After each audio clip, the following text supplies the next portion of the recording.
नमस्कार साथियों। देश को 74 वर्ष हो चुके हैं स्वतंत्र हुए। 75वें वर्ष में हम प्रवेश कर रहे हैं। पूरा देश, देशवासी ये कामना कर रहे हैं कि देश में उन्नति हो, देश के अंदर विकास हो। जहां देशवासी एक तरफ देश की उन्नति के लिए लगातार प्रार्थना और सभाएं कर रहे हैं, वहीं पर देश की जो सरकारों की जिम्मेवारी बनती है, मैं समझता हूँ ये सरकारों का दायित्व बनता है, उनकी जवाबदेही बनती है कि देश ने आखिर क्या तरक्की की।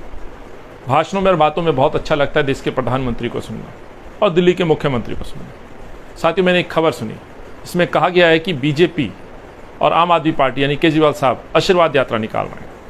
आशीर्वाद यात्रा किस चीज़ के लिए आशीर्वाद यात्रा? मैं पूछना चाहता हूँ, 15 साल बीजेपी को एमसीडी में हो गए, 7 साल दिल्ली में केजरीवाल साहब को हो चुके हैं। आखिर 15 साल में एमसीडी की क्या हालत है, मुझसे बेहतर तमाम दिल्लीवासी जानते हैं। 7 साल में दिल्ली के अंदर अरविंद ने 3 बार मुख्यमंत्री रहते हुए दिल्ली को क्या दिया, ये बेहतर समझते हैं। लेकिन पिछले इस कोविड काल में जो परिस्थितियां उभर करके आई हैं, मैं उस आधार पर इन दोनों लोगों से मैं जानना चाहता हूं कि आशीर्वाद किस चीज़ के लिए? दिल्ली के भाईचारे के लिए? जहां नॉर्थ ईस्ट के अंदर दंगे हुए, वहीं पर एक चर्च टूटने की घटना सामने आती है, क्या इस चीज़ के लिए आशीर्वाद? क्या दिल्ली के युवाओं को दोनों ही पार्टी के नेताओं ने, 8 लाख अरविंद ने और लगभग 2 करोड़ देशवासियों को देश के प्रधानमंत्री ने रोजगार की बात कही, क्या उस चीज़ के लिए आशीर्वाद? दिल्ली के विकास के लिए आशीर्वाद? जो देखा कि एक मानसून में ही जिस तरह से लोधी कॉलोनी जैसी कॉलोनी में नाव घूम जाती हैं, जगह जगह जल भराव, जगह जगह सड़कों का धंसना, इस चीज़ के लिए?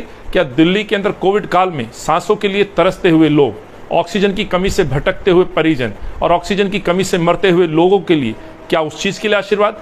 मैं समझता हूं कि बीजेपी को और बीजेपी के शीर्ष नेतृत्व को सोचना चाहिए, बल्कि आम आदमी पार्टी के मुखिया अरविंद को ये सोचना चाहिए कि जिस व्यक्ति ने कोविड काल में दिल्ली को भगवान भरोसे छोड़ दिया हो, बसों की स्थिति, ट्रांसपोर्टेशन की स्थिति किसी से छुपी नहीं है। दिल्ली का जो इंफ्रास्ट्रक्चर है आप देख रहे हैं, सड़कों की हालत क्या है।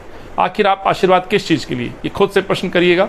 और मैं कहना चाहता हूँ, आशीर्वाद छोड़ करके इन लोगों को प्रायश्चित यात्रा निकालनी चाहिए और जवाब देना चाहिए दिल्ली के उन मुद्दों का, बेरोजगारी को लेकर के, अनऑथराइज कॉलोनी में रहने वाले लोगों को लेकर के, स्लम बस्तियां जो 675 स्लम हैं जिनको मकान देने का सपना दिखाया गया, जहां झुग्गी वही मकान का नारा दिया गया। आखिर कहां है उनका न्याय? इसलिए कांग्रेस पार्टी प्रतिदिन इनसे सवाल पूछेगी, अलग अलग विषय पे पूछेगी, एक विपक्ष की भूमिका में रहते हुए कि आखिर आपको आशीर्वाद देकर के ही तो पहुंचाया था, तभी आप सत्ता पे काबिज हैं, तभी आप मुख्यमंत्री हैं, तभी आप दिल्ली के अंदर पिछले 15 वर्षों से हैं। आशीर्वाद लेकर के ही आपको जिम्मेवारी दी गई थी, लेकिन आप हर मोर्चे पर विफल साबित हुए। इसीलिए मैं कहना चाहता हूं, आपको आशीर्वाद नहीं, प्रायश्चित यात्रा निकालनी चाहिए। यही मैं दिल्ली वासियों की तरफ से कहना चाहता हूं। धन्यवाद। जय हिंद।